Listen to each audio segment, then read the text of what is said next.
कार्यक्रमाचे अध्यक्ष आणि सर्व मित्र आणि आपला परिवार। ॲक्च्युली मला जास्त कधी भाषण देता येत नाही किंवा जास्त बोलण्याची माझी प्रॅक्टिसही नाही। आजपर्यंत मी कामच करत गेलो आणि इथून पुढे मी ठरवलं की कामच करत राहायचं। तुम्हाला आय थिंक माझ्याबद्दल सर्वांनी सांगितलं किती हार्ड वर्क केलं काय, पण आता ती एक सवय लागलेली आणि ती सवय लागल्यानंतर आपण म्हणतो की army is not a job, army ही नोकरी नाही आहे, it is a way of life. ती एक जीवनशैली आहे आणि ती जीवनशैली जो व्यक्ती 14 वर्ष जगतो त्यानंतर 14 वर्ष जगल्यानंतर त्या मार्गावर मला नाही वाटत की परत फिरण्याची इच्छा होते, कारण तो मार्गही खूप चांगला आहे।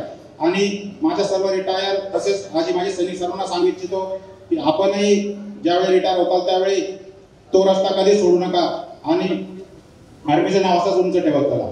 दुसरी गोष्ट, माझ्या पोस्टिंग कुठं होत्या काय होतं ते सर्व सांगितलं मी। फक्त तुम्हाला एकच मिनिटात सांगेल एक माझा किस्सा, त्यानंतर मी आय थिंक टाईमही जास्त झालेला आहे। तर MBBS केल्यानंतर 10 वर्ष इकडे तिकडे पोस्टिंग केले मी, जिथं म्हणजे ऑक्सिजनही कमी होता, पाणी नव्हतं, बऱ्याच गोष्टी होत्या। ते सर्व करत असताना ज्यावेळेस मला 10 वर्षानंतर संधी मिळाली त्यानंतर मी त्या संधीचं सोनं करत MD मेडिसिन AMC मधून केलं।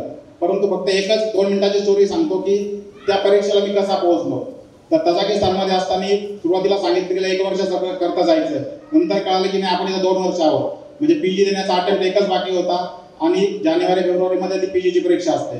ते स्नोफॉल तिथं कंटिन्यू झाला होता, त्यामुळे मी काय केलं सीओला रिक्वेस्ट करून 15 दिवसाची सुट्टी घेतली।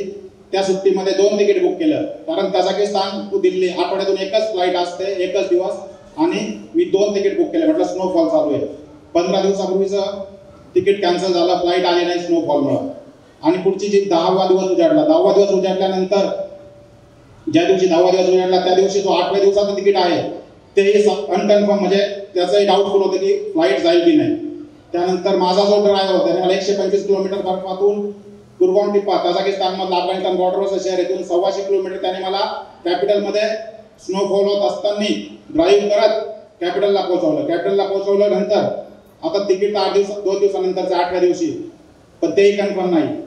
तर मी तिथून कझाकस्तानला जाण्याचा निर्णय घेतला, कारण कझाकस्तानची फ्लाईट होती। तर तिथून मी दुशांबे टू कझाकस्तान एका 3ऱ्या देशात गेलो। कझाकस्तानला ती फ्लाईट अस्ताना उतरणार होती, पण तिथे स्नोफॉल असल्यामुळे ती फ्लाईट आलमाटीला उतरली। आलमाटीला 36 तास मी एअरपोर्टवर झोपलेला होतो। आलमाटीला 36 तास झोपल्यानंतर तिथून मला कळालं की आता वापस मला अस्तानाला जावं लागेल, म्हणजे बरेच कॉम्प्लिकेशन झालं। त्यानंतर तिथून मी दुबईला गेलो। दुबई 8 ते 10 तास एअरपोर्टवर होतो।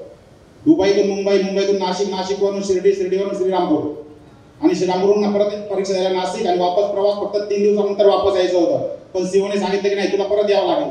तर हा जो सगळा एक साईडचा जर्नी सांगितला, तेवढाच जर्नी सेकंड साईडला फक्त 3 दिवसाकरता मी केला।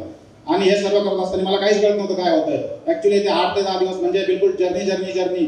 तर त्या परिस्थितीत मी परीक्षा दिली आणि आई वडिलांच्या आशीर्वादामुळे किंवा मित्रांच्या प्रेमामुळे, सगळ्या लोकांच्या जे सर्व्हिस केली चांगली, त्यामुळे ॲटलिस्ट माझं सिलेक्शन झालं। तर लाईफमध्ये बरेच काही अनुभव आलेले आहेत, बरेच काही गोष्टी आहेत। कधी कुणाला कधी काही वाटलं तर कधी पण पर्सनल लेवलला या, आपण शेअर करू। कुणाला माझ्याकडून काही मदत हवी असेल, वैद्यकीय क्षेत्रातील बऱ्याच गोष्टी आहेत, तर त्याही म्हणजे मी नेहमीच तत्पर असतो।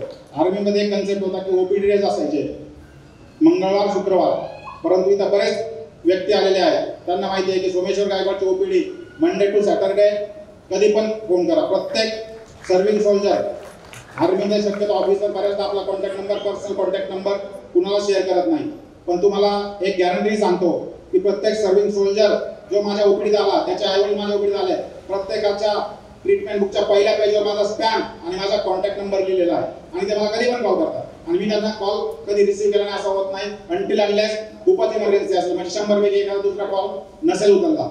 त्यामुळे मला आनंद आहे की मी 14 वर्ष सर्व्हिस करू शकलो, आणि यापुढे हे कार्य असे चालू ठेवावे त्या दृष्टीने मी रिटायर लोकांसाठी एक सर्व्हिसमन क्लिनिक त्यासाठी इंटरव्ह्यू दिला आहे।